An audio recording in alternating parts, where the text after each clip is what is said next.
suis responsable de la mission archéologique franco-tchadienne qui existe depuis 2015 et dont l'objectif est de relancer les recherches archéologiques de terrain au Tchad et de former une nouvelle génération de chercheurs tchadiens. Cette année, en 2017, nous avons fait la 3e mission de terrain dans le cadre du projet archéologique franco-tchadien et on s'est rendu dans le massif du Guéra. Cette région a beaucoup de sites du travail ancien du fer, raison pour laquelle j'ai jugé utile de consacrer en fait, dans le cadre de ma thèse, une recherche archéologique dans cette région.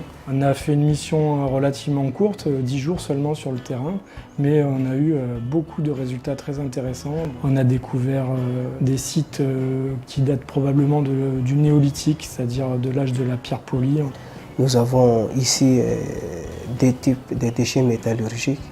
Nous avons ici les scories, par exemple, des fonds de four qui sont formés au fond de la cuve là. Et puis nous avons ici les scories coulées internes à l'intérieur des fours. Et ici nous avons une tière qui permet en fait d'injecter l'air au moment de la réduction là. Et les scories et l'architecture des fours, la paroi et les différents types de tiers nous permettra en fait de voir, déjà comprendre le système de fonctionnement de ces structures, de comprendre leur architecture et voir est-ce que c'est la même technique ou pas.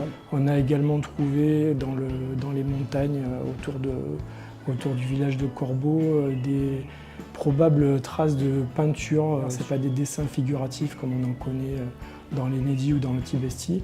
Là, il s'agit simplement de quelques points assez discrets, de quelques figures géométriques et peut-être des traces de doigts ou de mains positives. Pour nous, c'est vraiment très intéressant. On ne sait pas encore vraiment le dater avec précision, mais c'est quelque chose de tout à fait inédit dans ce secteur.